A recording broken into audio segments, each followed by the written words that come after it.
Welcome বন্ধুরা, আমার education hub news চ্যানেলে সবাইকে স্বাগত। আজকে আমরা বিভিন্ন উত্তর দিনাজপুর জেলার জজ কোর্ট এর ভ্যাকেন্সি এবং যোগ্যতা সম্পর্কে আলোচনা করব। আজকে আমরা উত্তর দিনাজপুর জজ কোর্ট এ যে রিক্রুটমেন্ট হচ্ছে তার অ্যাডভার্টাইজমেন্ট নিয়ে আলোচনা করছি। তো চলো দেরি না করে শুরু করা যাক।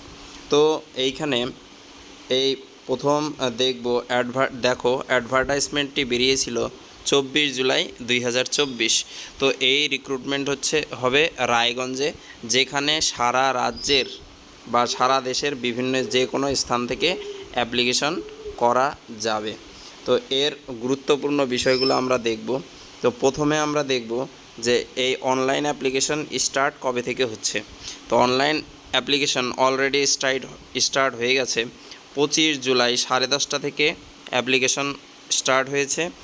আর এই অ্যাপ্লিকেশন সাবমিশন এর লাস্ট ডেট হচ্ছে 15/8 অর্থাৎ আগস্টের 15 তারিখ 12টা পর্যন্ত, রাত 12টা পর্যন্ত, এটা মনে রাখবে। তো এই আর ফি জমা দেওয়ার লাস্ট ডেট হচ্ছে 18/8 অর্থাৎ আগস্ট মাসের 18 তারিখ। গুরুত্বপূর্ণ ডেট আমরা দেখলাম। আর এখানে এই অ্যাপ্লিকেশন সাবমিট করতে হবে অবশ্যই অনলাইনে।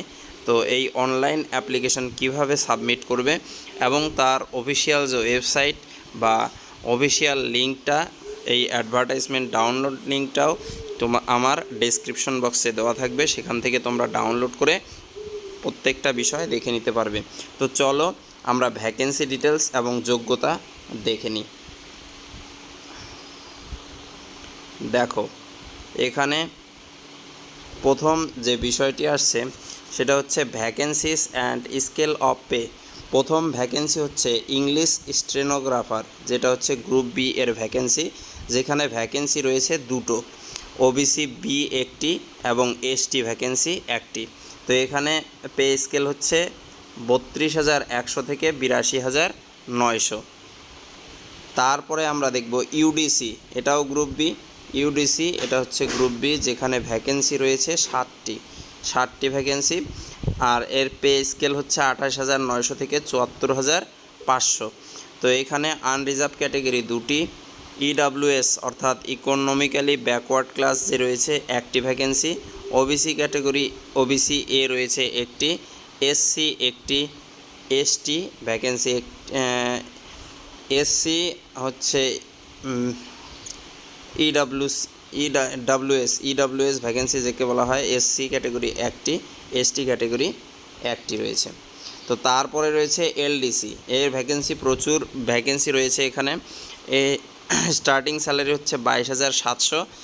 আর লাস্ট ভ্যাকেন্সি তো তোমরা জানতেই পারছো। এখানে ভ্যাকেন্সি রয়েছে টোটাল 32টি ভ্যাকেন্সি, যেখানে আনরিজার্ভ 60টি, আনরিজার্ভ ক্যাটেগরি হচ্ছে 60টি, তার মধ্যে ইসি হচ্ছে 4টি, আনরিজার্ভ ডিসেবিলিটিস অর্থাৎ পিএইচ হ্যান্ডিক্যাপ যারা রয়েছে তার ভ্যাকেন্সি রয়েছে একটি।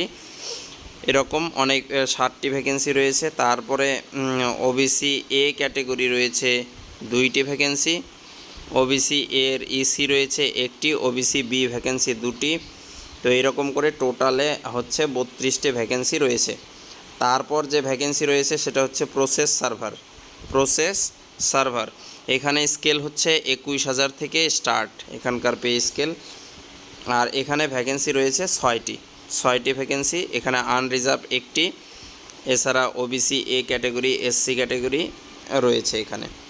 তো চলো আমরা পরবর্তী ভ্যাকেন্সি দেখব, সেটা হচ্ছে গ্রুপ ডি ভ্যাকেন্সি, যেখানে ভ্যাকেন্সি প্রচুর পরিমাণে রয়েছে। এখানে রয়েছে পিয়ন, ফারা, নাইট গার্ড, এগুলো। এর স্কেল হচ্ছে 17,000 থেকে স্টার্ট হচ্ছে এদের স্কেল। তো এখানে ভ্যাকেন্সি রয়েছে টোটালে 27টি, আনরিজার্ভ 60টি রয়েছে।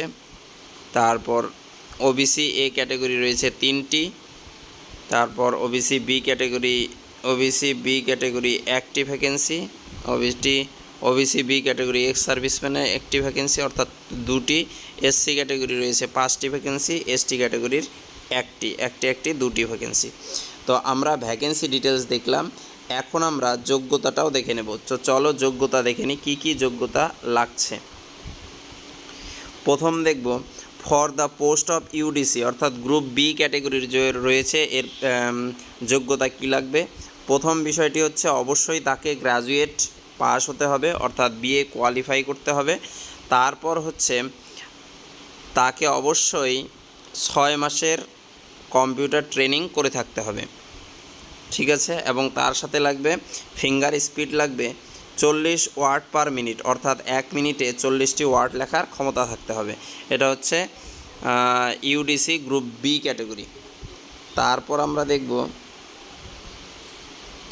For the post of English stenographer group B এবং এলডিসি এবং হচ্ছে স্টেনোগ্রাফার ক্যাটাগরির যোগ্যতা কি রয়েছে। The candidate must have passed Madhyamik, অবশ্যই তাকে মাধ্যমিক পাস করে থাকতে হবে অথবা সমকক্ষ কোনো বোর্ড এক্সাম দিয়ে থাকতে হবে। তারপর কি থাকতে হবে, at least a certificate in computer training from a recognized institute, একটা রিকগনাইজড ইনস্টিটিউট থেকে অবশ্যই সার্টিফিকেট কোর্স পাস করতে হবে কম্পিউটারের উপরে। এ স্যাটিসফ্যাক্টরি ফিঙ্গারিং স্পিড, একটা স্পিড থাকতে হবে যেখানে হচ্ছে মিনিমাম 80 ওয়ার্ড পার মিনিট, যেটা হচ্ছে স্টেনোগ্রাফারের ক্ষেত্রে এটা থাকতে হবে। তারপর হচ্ছে এ মিনিমাম স্পিড এত টাইপ রাইটিং ফ্রম এ কি লেজিবল manuscript in English for 10 minutes R required. আচ্ছা, এটা এখানে মুদ্রা কথা হচ্ছে তোমাকে মাধ্যমিক পাস থাকতে হবে এবং সাথে কম্পিউটারের সার্টিফিকেট কোর্স পাস হতে হবে। তো লাস্ট আমরা যেটা দেখব গ্রুপ ডি অর্থাৎ প্রসেসর বা নাইট গার্ড ফারাস, এর যোগ্যতা কি রয়েছে। The candidate must have pass class 8, অবশ্যই তাকে ক্লাস 8 পাস করে থাকতে হবে। আর রিকগনাইজড মাদ্রাসা স্কুল অথবা মাদ্রাসা এ ক্লাস 8 পাস করে থাকতে হবে।